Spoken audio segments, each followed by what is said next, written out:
ईशा अली। मैं आपके सामने आज लेके आई हूँ हलवा कद्दू यानी पेठा कद्दू की खीर लेके आई हूँ। पेठे की खीर आप खाएंगे, ये सेहत के लिए बहुत अच्छी है, आपको बहुत अच्छी लगेगी। ईद उल फितर आ रही है, आप ट्राई कीजिएगा। और इससे पहले मेरा चैनल सब्सक्राइब करें, लाइक करें, बेल आइकन के बटन को दबाएं। चले आइए आज रेसिपी शुरू करते हैं।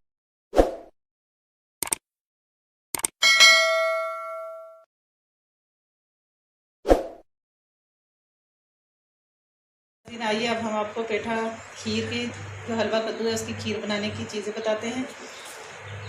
ये हलवा कद्दू लेके ग्राइंड कर लें छील के अच्छी तरह। ये 1 किलो 1 कप चावल लेके 1 घंटा पहले भिगो दें।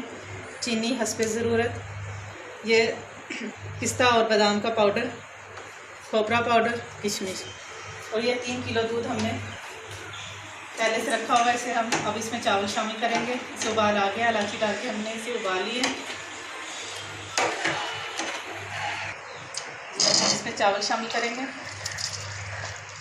ये 1 कप चावल है, घंटा पहले भिगो दिए।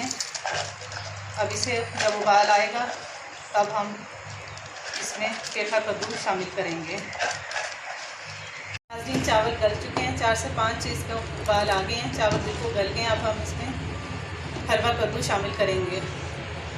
अगर आपके पास दूध ज़्यादा है तो आप इसे पीस भी कर सकते हैं, छोटे छोटे कतले करके इसे बना सकते हैं। टाइम कम हो तो कद्दूकश कर लें। हम इसे शामिल करके इसे तकरीबन 10 से 15 मिनट पकाएंगे, फिर हम आपको दिखाते हैं।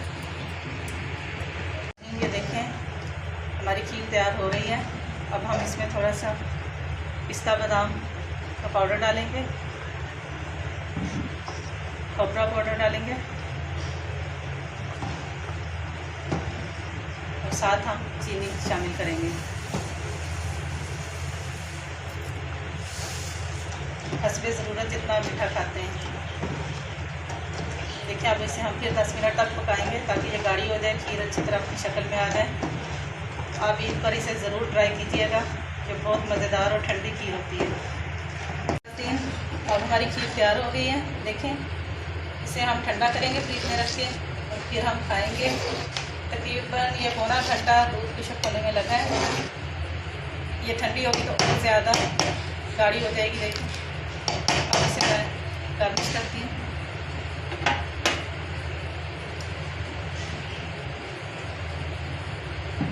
खीरा बंद कर देते हैं। हमने बहुत धीमी आंच पे बनाई है। मीठी ईद आ रही है, ईद उल फितर। हर बंदा मीठा खाता है, पसंद करता है, बनाइएगा। ज़ाफ़रान आपकी मर्ज़ी डालें, थोड़ा सा हम डालेंगे।